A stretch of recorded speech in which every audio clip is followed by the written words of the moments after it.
Good evening, everyone. My name is John Taves, and I'm the event coordinator here at McNally Robinson Booksellers. Before we begin, I would like to acknowledge that McNally Robinson is located here on Treaty 1 territory, the traditional territory of the Anishinaabe, Cree, Oji-Cree, Dakota, and Dene peoples, and the homeland of the Métis Nation. In addition, McNally Robinson Booksellers itself rests on the land once occupied by the Métis community of Roostertown. We are delighted to see so many of you out here tonight. It's a real testament to the impact that this book and the story has already had here in the city. I won't take up too much of your time right out of the gate. I just have a few very quick procedural notes and some introductions, and then we'll be getting started. We are here, of course, to celebrate the launch of Take Your Baby and Run, How Nurses Blew the Whistle on Canada's Biggest Cardiac Disaster, published by Great Plains Press. That book is, of course, written by Carol Youngson with a foreword by Lanette Siragusa, the CEO of Shared Health Manitoba, and you'll be hearing from both of them momentarily. Before we begin, just a few quick notes about how the evening is going to play out. There'll be a reading from the book here from the podium, following which there'll be a conversation that'll take place at these stools to my left. After that conversation, there'll be an opportunity for all of you to ask questions. If you happen to be here in the audience, please just raise your hand and I'll dramatically run over to you with this microphone. It's not a comment on your ability to project your voice. It just ensures that those watching at home can hear the question and prevents us from having to repeat it. If you are one of those people watching at home, please just write any questions you might have in the chat and we will put them to our author as time permits. Now, as many of you are aware, Take Your Baby and Run is Carol Youngson's first-hand account of the shocking ineptitude and misogynistic behavior that led to the death of 12 children, primarily infants, under the care of Dr. Jonah Odim at Winnipeg's largest hospital in 1994. Youngson was the nurse in charge of the cardiac unit, and in this book, she details the dysfunctional hospital hierarchy that allowed this tragedy to unfold, leading to the longest-running inquiry in Canadian history. Sadly, the themes of this book are just as relevant today during our current health crisis. I'll be back in a moment to officially introduce tonight's participants, but before I am, we do have Carol Youngson's son, Joshua Youngson, here to read a selection from the book. Please join me in welcoming him.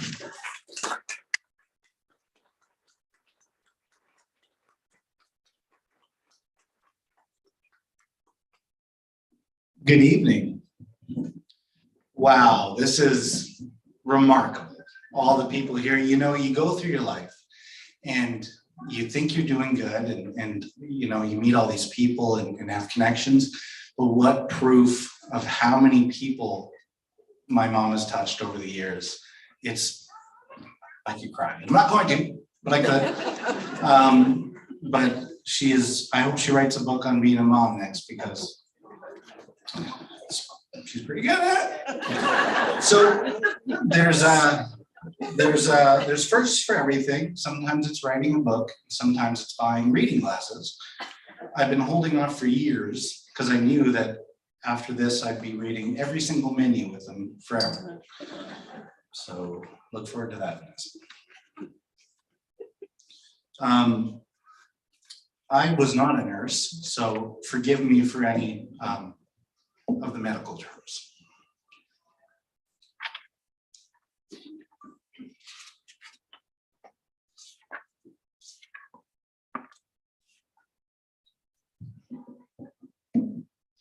Erin Petcow was only 3 days old when she came into our operating room. She had been a full-term birth, but she was tiny, just 2.6 kilograms, about 5 pounds, 7 ounces. We had warmed up the room in the bed for her. We tucked blankets around her and putting a heating cooling mattress under her and arranged a bear hug, a plastic blanket constantly filled with warm air from an attached blower to keep her comfortable. But she was still just a little person on a huge operating table. She was born December 17th, 1994 at a hospital in Morden, Manitoba. She was the only child of Walter and Barbara Petcow. On her second day of life, doctors identified a heart murmur and occasional blue spells. She was transferred to our facility in Winnipeg, the Health Sciences Center, Children's Center. She was diagnosed with complex congenital heart defect called tetralogy of Fallot. as well as a very small pulmonary arteries, severe pulmonary stenosis, blockage, and other anomalies. She would require major surgeries when she was 1 or 2 years old. A relatively simple palliative procedure called Lalek-Tussock shunt, BT shunt, would redirect blood to her lungs right then, buying her some time to grow before the definitive repair could be done. Her pulmonary vessels, which take blood to the lungs, just weren't big enough to do the job. The BT shunt procedure was usually considered an emergency and was often performed later in the day when scheduled surgeries were finished. This was an operation we had done several times. Another nurse, also named Carol, then McGilton, now Dupree, had done many of them before because she worked the 12 to 8 p.m. shift. We were both looking forward to Erin's case because it did not require putting the 3-day-old infant on cardiopulmonary bypass. In our experience with our previous cardiac surgeon, it usually took about 3 hours to do the BT shunt procedure with the patient leaving the OR in stable condition. We were hopeful. That's not to say a BT shunt is not a serious operation. Any cardiac surgery is, but these patients usually did well. Erin came into the OR around 12:40 p.m. and the induction, the administration of the anesthetic of the insertion lines was begun. All cardiac patients need several monitoring lines inserted before surgery. Because Erin was so small, it was difficult to find the artery that was suitable for this. At some point, Dr. McNeil, the anesthetist, asked Dr. Jonah Odim, the surgeon, to perform a cut down.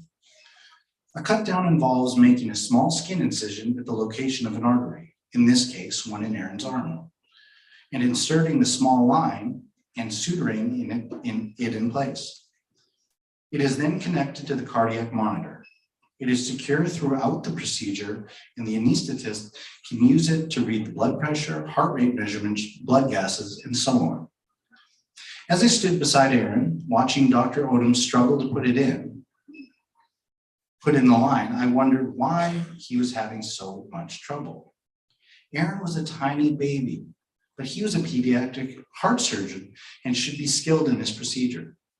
Sometimes this task was given to residents to perform. Finally, the line was in, sutured in place, and the dressing placed on it. From that point on, we positioned Erin, made sure she was properly covered, pressure points padded, and her lines in place. Monitoring equipment ran from her small body to machines at the head of the table, where the anesthetist stood. A breathing tube down her throat was attached to a ventilator, and several IVs, medication pumps, and other lines were running to and from her body, all for the one purpose of keeping her alive. Once we were satisfied that she was properly positioned and protected, she was covered with sterile drapes, and the operation began. Several people were present at that time: the anesthetist and her assistant at the child's head, Dr. Odom at Erin's side, his assistant, Dr. Betty Jean Hancock, across from him, and the scrub nurse next to her. There were 2 circulating nurses, another RN and me, present as well. We moved around the OR, keeping an eye on the surgeon and scrub nurse and providing them with any needed equipment. We also charted and documented all that occurred throughout the operation. At 3:30 p.m., when my shift ended, despite all that had gone wrong in the previous 11 months, I felt comfortable enough to go home. We were not that far into it by then, but things seemed to be going smoothly, and this was supposed to be a fairly simple procedure. This is normal during basic surgeries where another nurse comes on duty and relieves the one who is heading home. I had been asked to. I would have stayed on, but Carol, the other nurses seemed to have everything under control. As well, I would have had to run by my boss if I decided to stay overtime, and that cost money. However, after I left, things went wrong in a hurry, but not because I wasn't there. The BT shunt had not worked. It was too large, causing too much blood flow into Erin's lungs, flooding them with not enough blood going into her body. After a discussion with Dr. Niels Giddens, the cardiologist, Dr. Odom tied off the patent ductus aeratosus, part of the fetal circulation, which delivers oxygenated blood to the fetus before it is born and starts to breathe. This helped reduce the blood flow to the lungs.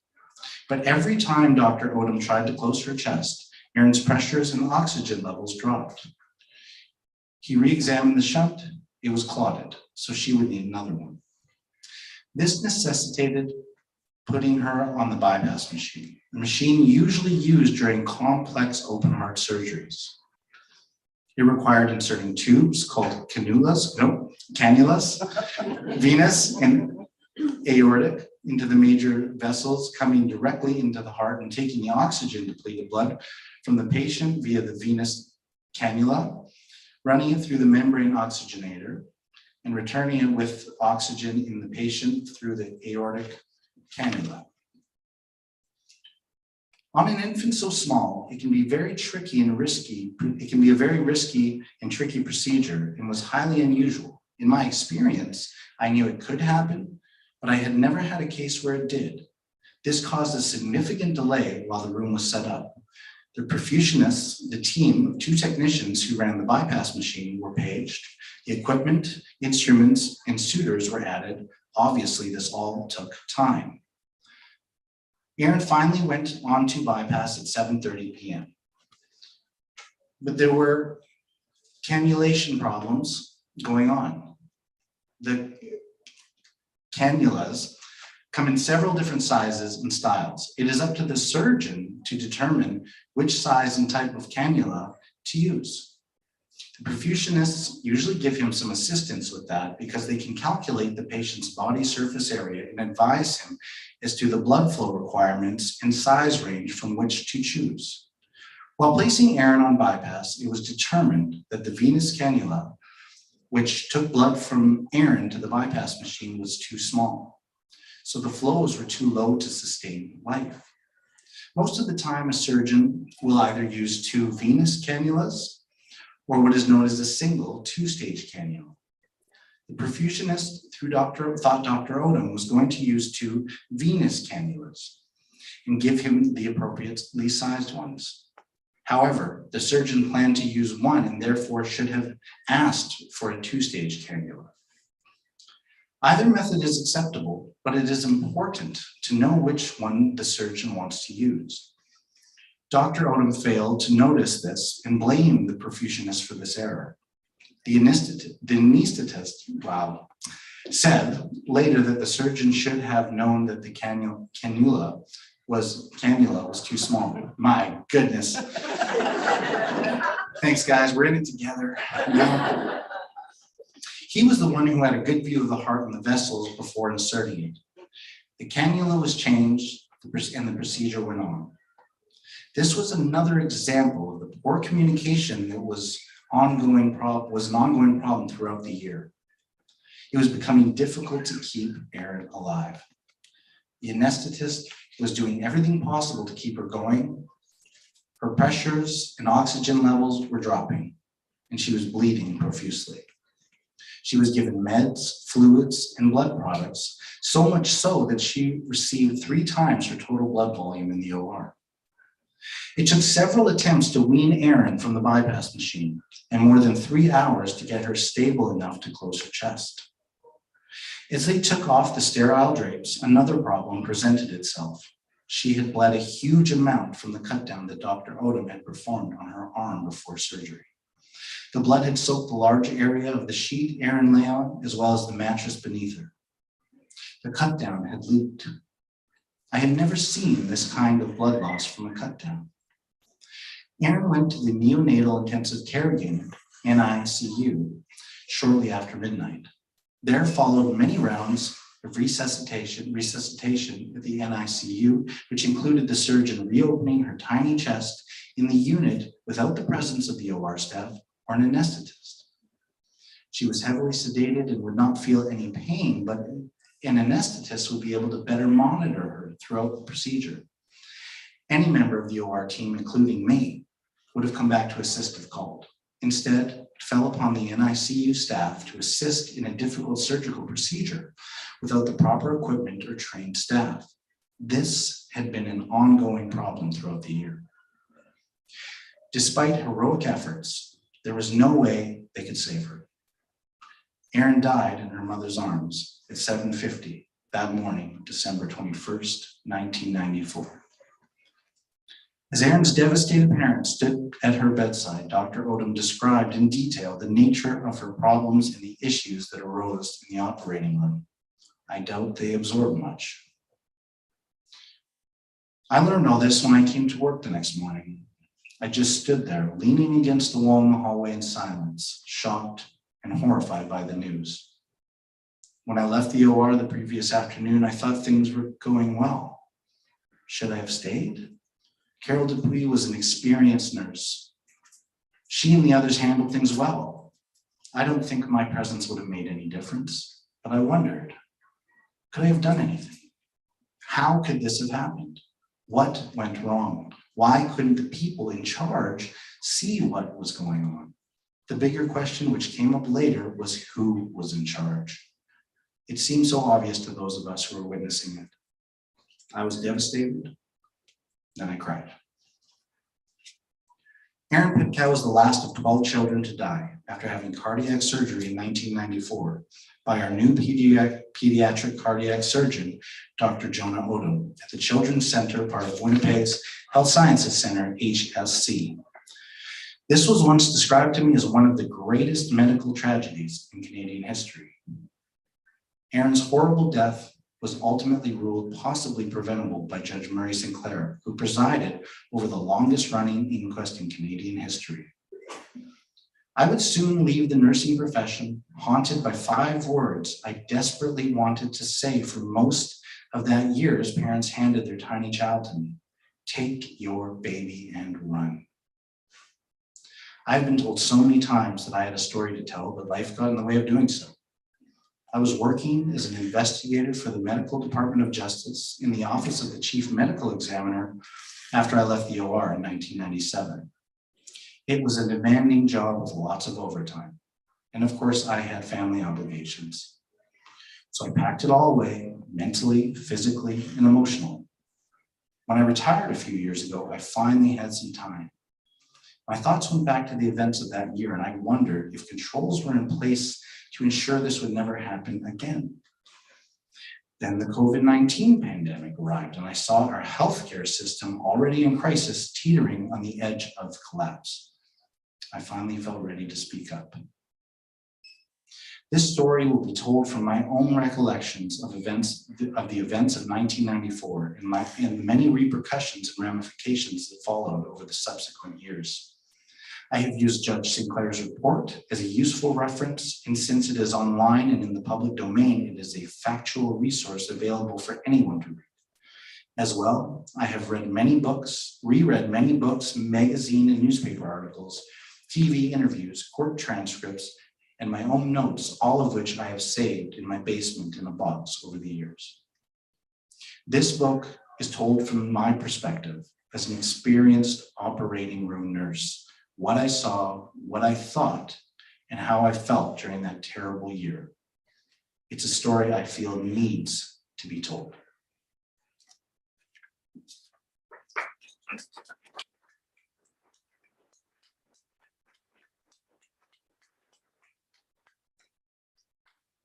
I think it's important, or my mother thought it was important, to list the names of the children and their ages when they passed. Gary Caribou, 6 months, 20 days old. Jessica Ulamami, 7 months, 9 days old. Vinay Goel, 4 years, 1 month, 16 days old. Daniel Terziski, 33 days old. Alyssa Still, 5 months, 22 days old. Shaylin Pillar, 14 days old. Arik Bauman, 8 months, 14 days old. Marites Tena Kapili, 2 years, 9 months old. Erica Bichelle, 5 days old. Ashton Feeks, 1 year, 3 months, and 27 days old. Jesse McGuire, 2 days old. Erin Pitkow, 3 days old. Thank you.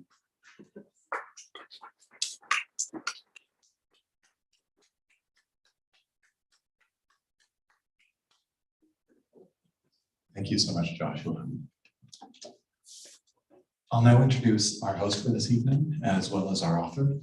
Lanette Siragusa was appointed Shared Health's Chief Executive Officer on May 1st, 2023. Lanette first joined Shared Health in 2017 as the organization's first Chief Nursing Officer and Provincial Lead, Health System Integration and Quality.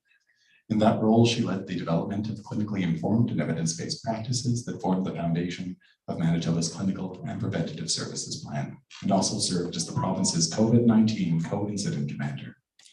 In early 2022, she accepted a role with the University of Manitoba as Vice Dean, Education, Rady Faculty of Health Sciences, University of Manitoba, and Associate Director of Ongemosen Health Services. Our author this evening, Carol Youngson, is a retired registered nurse who has spent over 2 decades working in operating rooms and served as investigator for the Manitoba Department of Justice for the Office of the Chief Medical Examiner.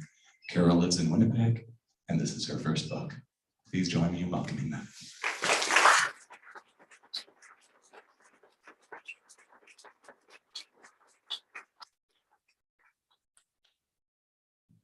Can you hear me okay? How are you doing? Okay. Well, I want to start, Carol, by thanking you for your bravery and for your strength and for your heart that went into that book. Thanks. And if everybody just wants to applaud for her.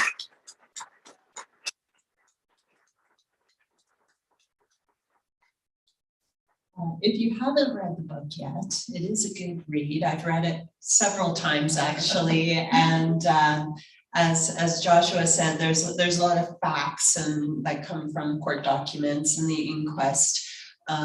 There's also, I think there's a few nurses in the room. It's a good anatomy and physiology refresher, and it does come from Carol's heart. It's all wrapped up together with lots of perspective. So Carol, I'm going to start by asking you, it's been almost 30 years since the event of this occurred. What was it that made you decide? You always knew you had a story, but what made you decide that now is the time to tell the story? Well, first of all, I was surprised that nobody else ever wrote a book. You know, I mean, I kind of thought somebody would write a book about it at some point in time, and nobody ever did. Of course, I was working. I had a full-time job. You know, I was working at that point. I left nursing in 1997 and took a job with the Office of the Chief Medical Examiner. And that was a very busy job. I had to take call a lot of times. A lot of nights I was going out to police calls, which always seemed to be at the other end of the city in the middle of the night. And I always hoped that I, wouldn't get a speeding ticket or a ticket as I, cruised through the red lights and the deserted streets in Winnipeg. But I knew that the police were expecting me, so I knew I was safe. I wasn't going to get tickets for running all the red lights that I ran. So, anyways, when I returned from that job, I had some time, but then I was doing a lot of other things too. And then, of course, COVID hit, and I was at home. And I never ever forgot what happened. I didn't dwell on it really for all those years, but it was always there in my head. And I just thought, okay, this is, I have some time.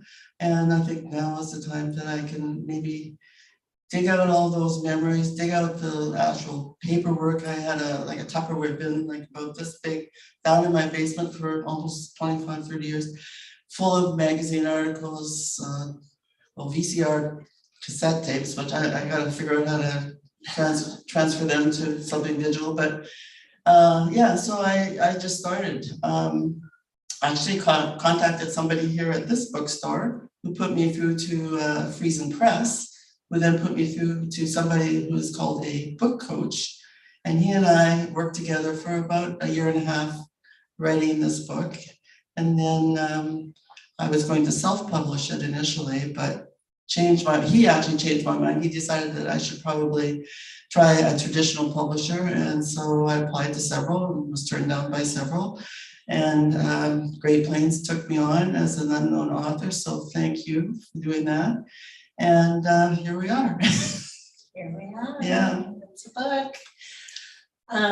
So we're going to talk for a little bit and then we'll open up for questions from the audience, but maybe just hitting some of the high points in the book or low points in the book. Lots of low points in that book. Yeah. So, you know, it was kind of surprising to me that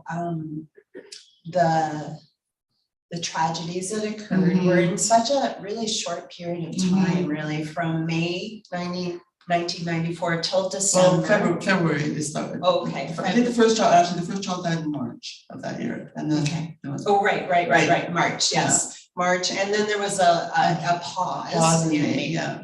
And so in totality, he was operating for about 8 months when you take out that pause there, and 12 deaths in that time. So can you tell the audience your first encounters experience with Dr. Odim? What was that like? Well, I met him actually when he was initially as a candidate coming in for a job interview at Children's, and I was asked to meet with him and sort of, I was told that he was likely going to take the job, so they said, would you meet with him? So actually he took me out for lunch, and we went out for lunch and we had some talks, and I asked him a few questions. He asked me a bunch of questions, and that was about it. And then I heard later that he had been hired. And at that point, I approached him once he got to Winnipeg and asked him, there had been some, I had been told that there was some money that was allocated to the program. And of course, if you don't spend it, it's going to go somewhere else. So I approached him with some catalogs and said, you know, which instruments do you want? Sutures, so that sort of thing. And all he kept saying to me over several conversations that I had with him was, whatever you have is fine. You know, we'll just use what you've got, what you've always been using. And I've been working with another surgeon for about 7 or 8 years. So we had a pretty good thing, you know, a pretty good program going. So I thought, well, that's odd, but most surgeons are very, very particular about how they want things done, and they want their own sort of equipment, and they want everything, you know, for themselves, whatever it is. And they always want, you know, certain people in the room with them, and, you know, they can be quite demanding. He wasn't like that at all. He just said, no, whatever, I'll just use whatever you want. And so, you know, we started doing our cases, and it turned out that he wasn't happy with really much of anything that we had. And then we started to run into problems. He would complain a lot about the sutures and the cannulas and the everything, you know, and that caused a lot of stress. And then, of course, as he started operating, I would watch him. And yeah, he came with a CV that was 25 pages long. He had been educated, he got his medical degree from Yale. He trained in Montreal, Chicago, and did research in other places. Years and years and years of training. I mean, he had stellar credentials. I think the last place when he was before he came to Winnipeg was Boston Sick Kids, which is a world-renowned center. And so we thought we were getting this guy with amazing credentials. And he was very dapper, very, very fit. He did all kinds of workouts and everything, very muscular, very well dressed, always had a bow tie, which kind of bugged me. I don't know why, but it just, I thought it was weird, you know, like he was a young guy, like, what's with the bow tie? But anyway, yeah, maybe that was should have been the first clue that I was gonna have trouble, I don't know. Anyway, yeah, so, but then we started having troubles, and it actually went from me being so impressed with his credentials to actually wondering if he really had a medical degree. Like it was that bad. I would watch him work and I'd wonder, first of all, I thought, well, maybe he can't see what he's doing, you know, like, because he was slashing around and causing bleeding and cutting through sutures that he just sewn something up and he cut through them and start, you know, horrendous bleeding. I mean, a lot of the kids bled to death, and a lot of the surviving kids had a lot of near misses too. So, you know, it was just, you know, an ongoing problem after problem after problem. And, you know, I was watching him and he knew I was watching him, and then, you know, it became a problem between the two of us too. He didn't like me and he knew I sure didn't like him. And I mean, initially he had asked me if I would scrub for every case with him for the first 6 months, and I said I can't, you know, because other people have to have experience. What if I'm sick? What if I'm away? You know, I can't not be the only person that knows how to do this. So, you know, I think he was a little miffed about that, but anyway, it was just, you know, it just became a nightmare. You know, by the end of the year, we were wondering how we were ever going to, you know, get past it, you know, and how we were going to deal with it. Nobody was listening to us. I went to several people. I was told, you know, if you can't do the job, you know, maybe you should go work somewhere else. Somebody told me, well, if you can't do that job, we'll go and get the boys from the general to come over and do it. And I thought, well, what boys is he talking about? I don't know any boys in the general, like, you know. Anyway, it was just, you know, it was very, very difficult, very, very stressful. And the year was basically a year from hell for me and a lot of other nurses. There's other nurses here in the room that were there too, so. So it was pretty early on where you and another nurse, I think from PICU, decided this is not looking good. We're going to start documenting. We're going to go home every night and document. Right. Yeah. So I went home on my computer after well, not every night, but every time there was a, you know, major incident in the OR, not necessarily even with a child that died. I mean, as I said, a lot of the surviving children had, you know, nearly died, I guess, from complications. And I would go home and sit at my computer and cry and type, you know, what I was seeing. And that was an important thing. A friend of mine had told me to do this. Actually, a couple of friends said, because she said, sometime there's going to be somebody who has an in the medical system, and they're going to want to know what the heck happened here. And they're going to, you know, there's going to be a court case, and you should have all your ducks in a row and make notes so that you can, you know, recall, because, you know, you do so many cases, you can't always remember the details. So that's what I did. And that became kind of a big deal when we did end up in court later on.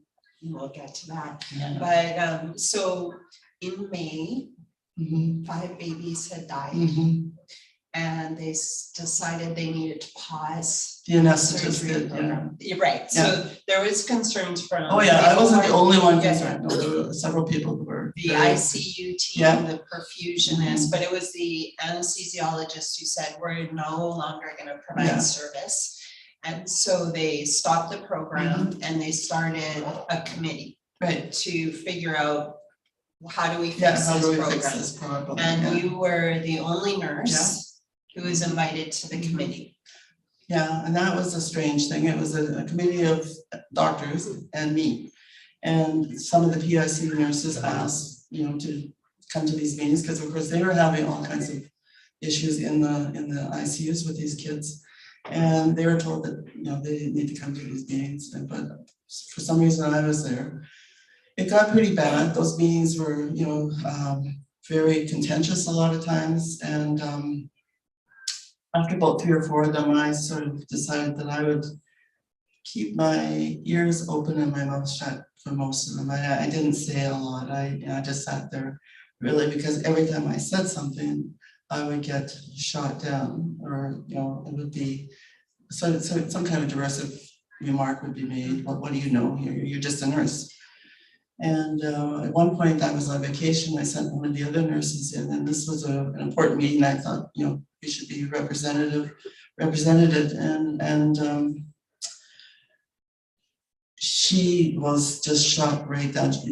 They wanted to include all cases. They want to take all comers at that point. They want to take the high risk, medium, and low risk. You know, and we said, you know, as nurses, we did not feel we were ready to do that. And I sent her to this meeting to say that, and she got beat up pretty bad, and I really felt bad about that. But yeah, so those meetings were basically that. First of all, there was no minutes. There was no, you know, and when I was read the minutes later in court, you know, when I was being cross-examined by the hospital lawyers, and they were very focused on these meetings, and they'd read the minutes, and I would say, you know, I don't even remember that happening, or I don't even think Dr. Wiseman and I were at the same meeting. Like it's, you know, it's it was very strange. Or there were no minutes at all for a lot of the meetings. No minutes. Well, for me, that part of the book was the first time where I thought, okay, it's not just about one person. No. Like there was a bigger problem that came out from that meeting. And when you read the book, there was maybe team dynamics. There was who's accountable for what decisions, who's watching the quality. Like there was a lot of misunderstanding and uncertainty, which all sort of seemed to contribute to the events, right? Nobody knew really who was in charge of the That's program. Like nobody seemed to know, and I learned this in court, who was in charge of Dr. Odim, like who was his superior. And we went through all the different people that we thought might be, and they all said, oh, no, I wasn't in charge. And so really, there were two junior people, Dr. Odim and Dr. Nilskin, very junior cardiologists, very junior cardiac surgeon, running this program all by themselves and with nobody watching. And that's, I think, one of the, it was a systemic, a very serious, lapse on somebody's part. And so the meeting that you were not at, where the other nurse went and said, we're not ready. It was at that meeting they decided we're ready. We're going to start doing cardiac surgery again. They said only for low risk, but nobody said low risk child, low risk procedure. There was confusion there again. That's the problem. Was what is high risk? Is it the operation is a high risk, or is it a child who maybe has a low risk problem but has suddenly deteriorated, making him a high risk patient? There's different ways to look at it. And some operations in and of themselves are high risk, That's right. no matter what the condition of the patient is. But some were fairly low risk, but the patient was not doing well for whatever reason. So they would be considered more of a high risk. But it didn't matter because 2 weeks later, they opened up to everybody anyways. And so by December, the last baby, the 12th baby died. And it was over. Yes, that was the chapter we heard. And then it was over. That part was over. And then the inquiry, the inquest began. I know your lawyer is here today. Yeah, she is. I don't know where she is. So the longest inquest She's hiding. She's hiding. The longest inquest in Canadian history by what I would say our national treasure, Judge Murray Sinclair. Oh my God, he's wonderful. He was so good to you, and you finally got to tell your story. Yes. On the stand for 12 days. 12 days. Tell us about that. Well, I went into, I was very well prepared, first of all. I had lots of meetings with Colleen, our lawyer, and and the Crown attorneys. We met several times. And she made sure that all the nurses who appeared in court were very well prepared. The first few days weren't too bad. It was just basically, who are you? How long have you worked? Where did you work? How many surgeons have you worked with? How many cardiac surgeons have you worked with? All that kind of stuff. It's just setting the stage and sort of introducing me. But then, I started going through, they asked me about every patient that had passed away, and I had to describe what had happened with every single patient. And it was difficult. I could sometimes hear the parents crying, in the gallery, and it was very hard. And of course, the media was chasing me down too, and wanting, to take my picture, and it was weird, very weird. But anyway, I think that the worst part of it in the end was the cross-examination by the lawyer for Dr. Odim. And there was two of them, an older man named Mr. Flatt and the younger man, Tyler Krishansky, I think his name was. But they would both come up and stand at their podium across from me, the two of them. And Mr. Flatt would question me, and Krishansky would just smirk at me. And he would smirk at every answer that I gave. And I kind of thought, well, why is he doing that? And I thought, well, they're trying to intimidate me. That's what he's doing. So then I just, it didn't bother me anymore. But at first, the first day or so, it was bad. Anyway, I think, cross-examined me for 7 days. 7 days, and it was tough. It was really tough. And you know, the hospital lawyers also cross-examined the nurses, well, not just me, the others, which was sort of heartbreaking because they were the lawyers for my employer, and they were really, you know, initially supposed to be looking after us too, because, you know, we were employees of the hospital. But when they saw my notes, or our notes, there was not just me, there was 2 or 3, they backed away right away and said, no, we're not, you know, it was, I guess, a conflict of interest. We had some things to say that they maybe made the hospital look bad, but they backed away, and then we ended up with Colleen Suchet, who was, she's great. Did it feel good to finally, you had been raising your concerns and using your voice, but did it feel good to actually be able for 12 straight days? Yes. I went in there saying, I thought, I'm going to tell them now. Somebody, they have to listen to me here, you know, because nobody was listening to me at the hospital, or it seemed like nobody was, or to us, any of us. And I thought, they have to listen to me, and I'm in here, and they're going to ask me questions, and I'm going to ask them and tell them exactly what happened. And I did. And it was freeing in a way, and it was, I mean, it was difficult because they would ask me the same question seven different ways to try and trip me up. But anyway, I got through it, and at one point I said to Colleen, I was so fed up, I said, if they don't stop this, I'm going to tell them all to go blank themselves. I said that to her, and Colleen kind of looked at me, she said, you know, Carol, that's not a very good idea. Okay, so I'm going to ask you one more question, and then we'll get the mics out to the audience. But I always think that in your toughest moments, you learn your most important lessons. What was your most important lesson? I don't know. I learned a lot about myself, I think. I mean, I went in there, or maybe not, I don't think I went into court, but at some point during that, I actually believed that part of this was my fault because I am just a nurse.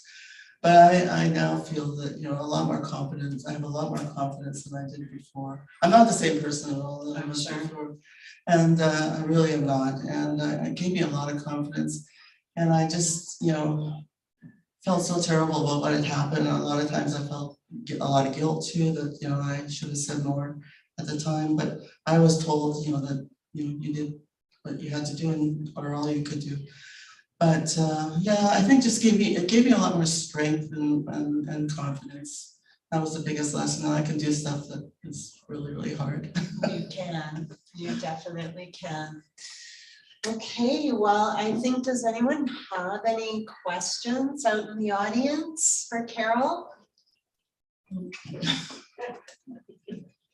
And Carol, yes. when you first went to for help, did you go to nursing or did you go to medicine? I went to nursing. You did. Through the, you know, I went through the proper channels through nursing. Okay, Yeah. and there wasn't support there? Oh yeah, there was definitely support from nursing. Absolutely, okay. Yes. It was just some of the, you know, I actually, you know, spoke to a couple of the surgeons who I had sort of considered friends, and I guess, you know, I guess I crossed the line. You know, that there's that line you don't cross. You don't criticize another surgeon, and it was like, you know, That so, you don't or they don't? I don't. Okay. No, I don't. As a nurse. Yeah, no, because Criticize. in my career, I found physicians won't criticize other physicians. No, even though there's valid they won't. reasons. No, Yeah. they won't. Yeah. Not very often, anyway.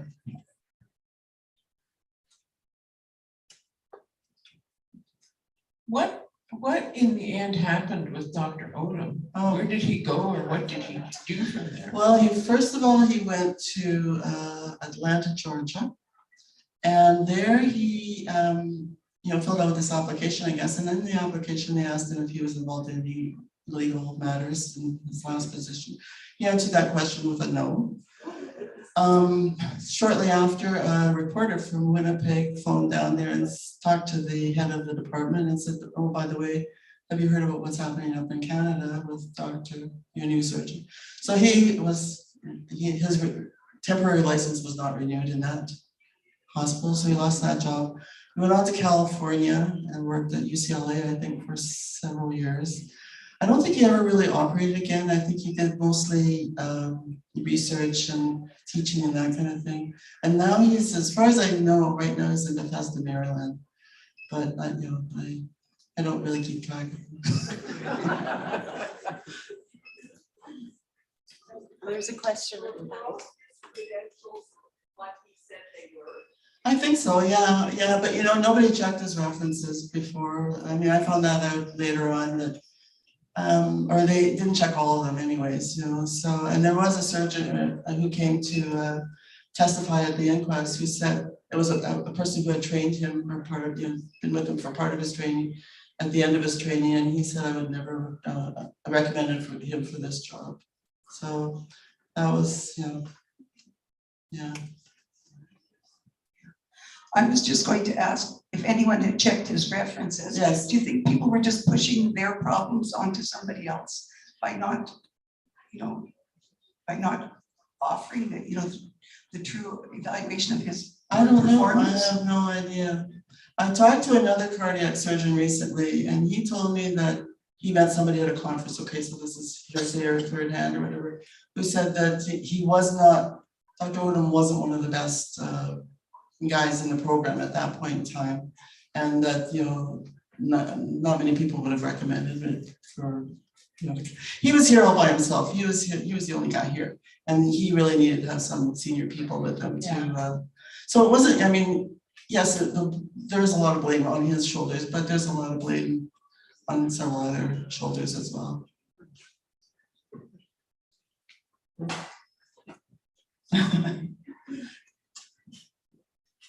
Since the creation of the inquest and then the publishing and so on, have the educational institutions improved on selection, training, and support? And then a second part is, have Manitoba's government responded in kind with recommendations to your standard? Oh, maybe Lanette, you want to talk about that? Yeah, well, I would say that changes happened much way before Carol published her book. I think that experience in the healthcare system, I was just barely out of nursing school myself, but in talking to people who were there, they said it changed the healthcare system forever in terms of making sure that we did a thorough job recruiting, but also mentoring when they came here. Carol's right, you can't really have a program like that with one person. You have to be on call, you have to do clinic, you need probably 2 or 3 or 4 people, maybe not that many, but you need support to do something like that. So yes, there were a lot of changes that were put into place, as well as Marie Sinclair had recommendations that the government was required. So there was a whistleblower act, there was a revised informed consent process. At HSC, because of Carol, and still to this day, there's a nursing practice council where the nurses have a safe place to raise concerns and escalate them, and really not to judge or blame, but to have that continuous improvement happening. But I don't know if I told Carol this, but I was talking to the CNO that I was coming here today, and she said when she went to her first time as the CNO of Health Science Center, went to the Nursing Practice Council, and she read excerpts from the inquest about you. Oh, yeah. really? Oh. And so that carries on. Thank you. Today. Well, that's good to know. Yeah.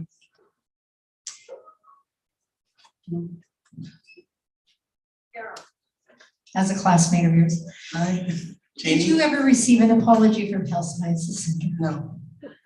Will you ever receive an apology from Health Sciences Center? I I am writing Winnipeg Free Press tomorrow and asking Health Sciences Center why they haven't apologized.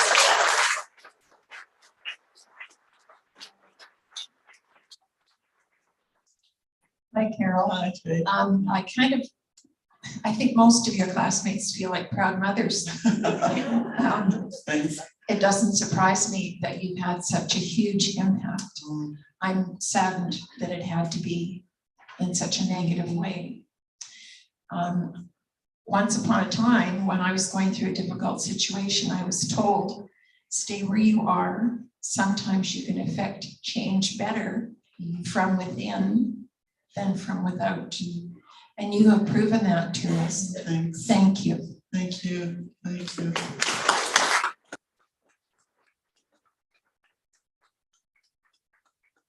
A question online from CK DeVoe who says, "Thank you, Carol. My book just arrived today. I was just wondering if you are still connected to the other nurses who testified. We know we recently lost Deb A. She was my team leader in NICU way back then." I am. There's one right over there. Yeah, there's a few of them I still get in touch with. Yeah. Yeah. We actually formed a little club called the Broken Hearts Club. I have a little pin, yeah, that I wear, and that's and Deb A, as she's referred to, has passed away along with Joan, another nurse that has also passed away since all this happened. So Thank you.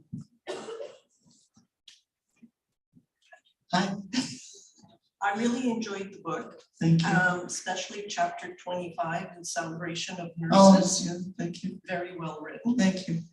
I don't know, do you think that nurses are being listened to any better now than they were then? Yeah, ask the ones, yeah. Yeah, well, I'm not working anymore, you know, I haven't for years. I think I worked last as a nurse in 1997.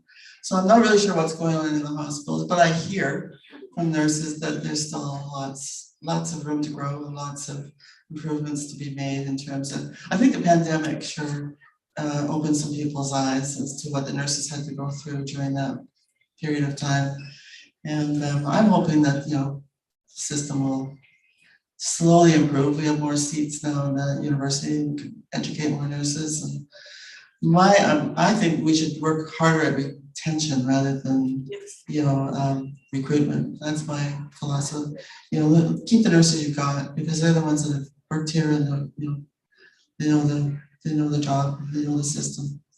Well, if I could just jump in, Yes. as the nurse who's the CEO Yeah. of Shared Health, the nurses' voices are very important, and if they don't feel safe raising their voice, then we have to talk about how they do, because it's only because of raising your voice that we can actually uncover challenges and troubles and start finding solutions. So I don't doubt that there's some nurses who don't often raise their voice or don't want to raise their voice, but they have to be able to.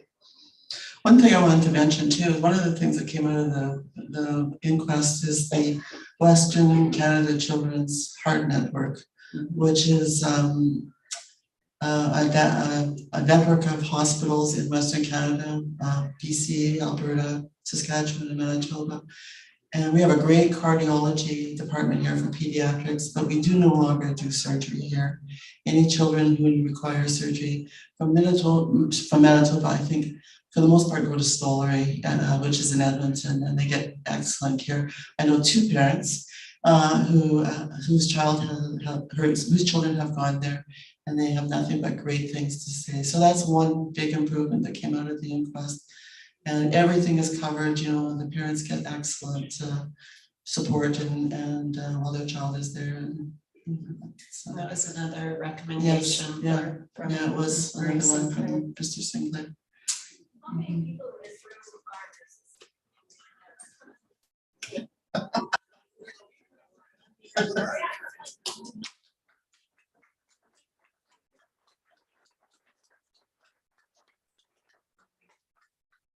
Thank you, all of you guys, for coming. I mean, it just blows my mind. Well, that's what nurses do. I know, I Yeah. know they do. We're very proud.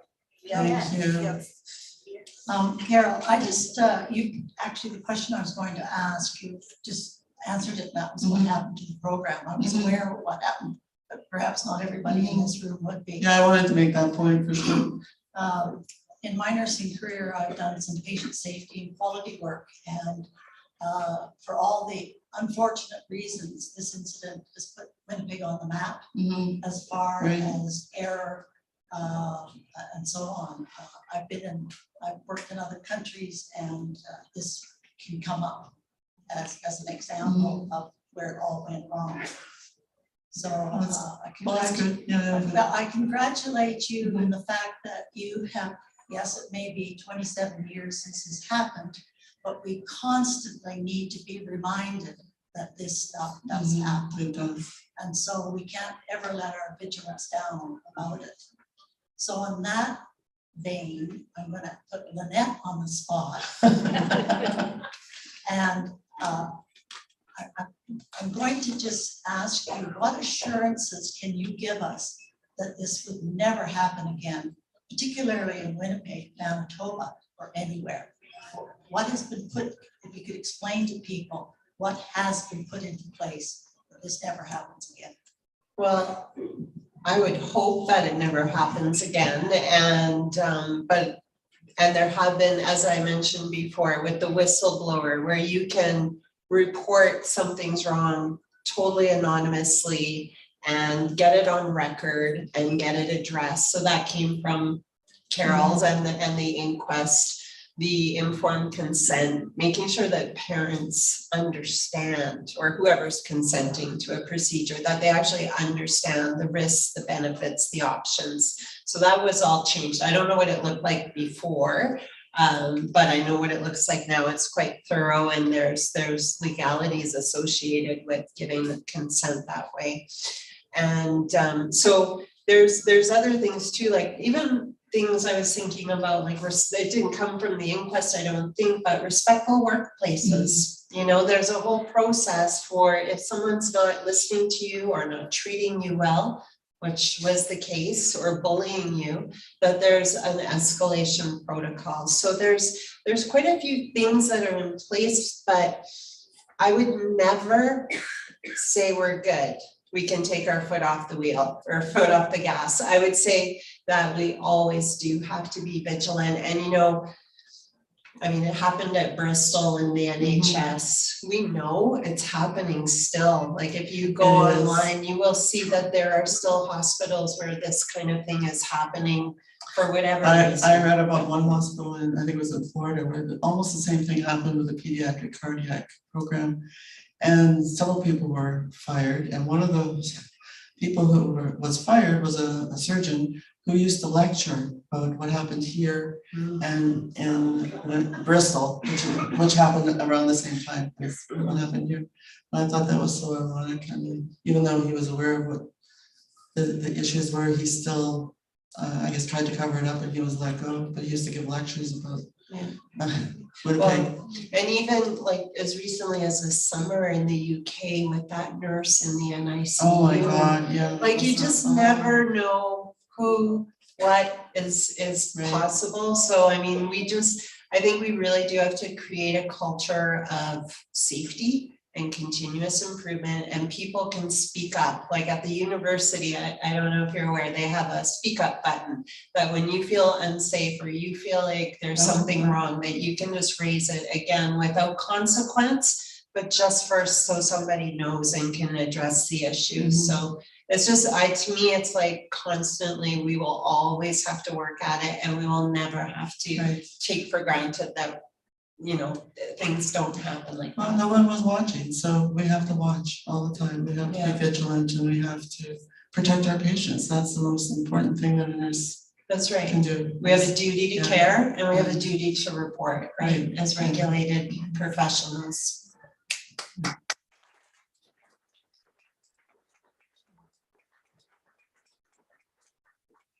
And we're just at the top of the hour, and that seems a wonderful place to go out. So if either of you have any closing comments, I'll turn things over to you, and then I'll be back to let you all know how you can get a book signed. Well, all I'm going to say is thank you to everybody who came, and thank you so much. It's just, I never in my wildest dreams did I ever expect anything like this when I started writing this book. I just thought, well, I think I'll write a book, you know, and here I am. And so it's just incredible, and all of you mean so much to me, and I'm so grateful. And Lanette, your presence here with me and your kind words that, you know, on the phone over the last few days have really helped me a lot. So I was pretty scared coming here tonight, actually. And so thank you to everybody. And the last thing I wanted to say was I'm 75 years old, and I think I'm living proof since I've written my first book that you can teach an old dog new tricks.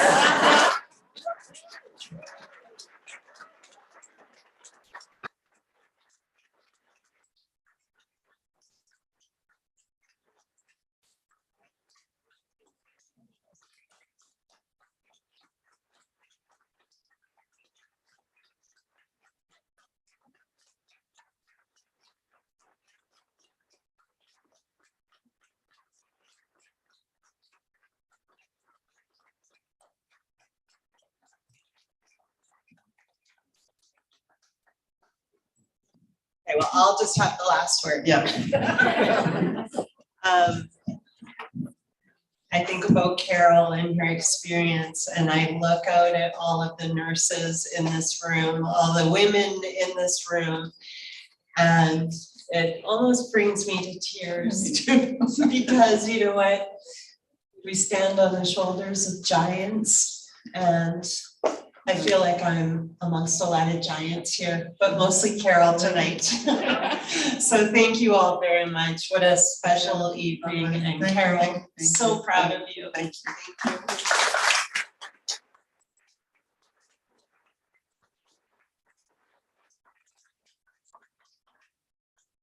Thank you so very much, Lanette. Thank you, Carol. I will put one thought in your head right out of the gate. We will ask you all to remain in place for one moment just to ensure that we can safely transport Carol over to the signing table. At that point, rest assured, I will summon you and you will all be able to get in line and get books signed. Thank you all so very much for your attention, for your words here tonight. Thank you so much to Lanette for hosting the evening and to Great Plains Press for publishing this. We do have books available at the cash desk. We also do have books available at the signing table. Please feel free to get a book signed before you pay for it. Please pay for the book before you pay for it. Thank you all so very much for coming here tonight. Please join me one more time in giving the very warm round of applause to Carol.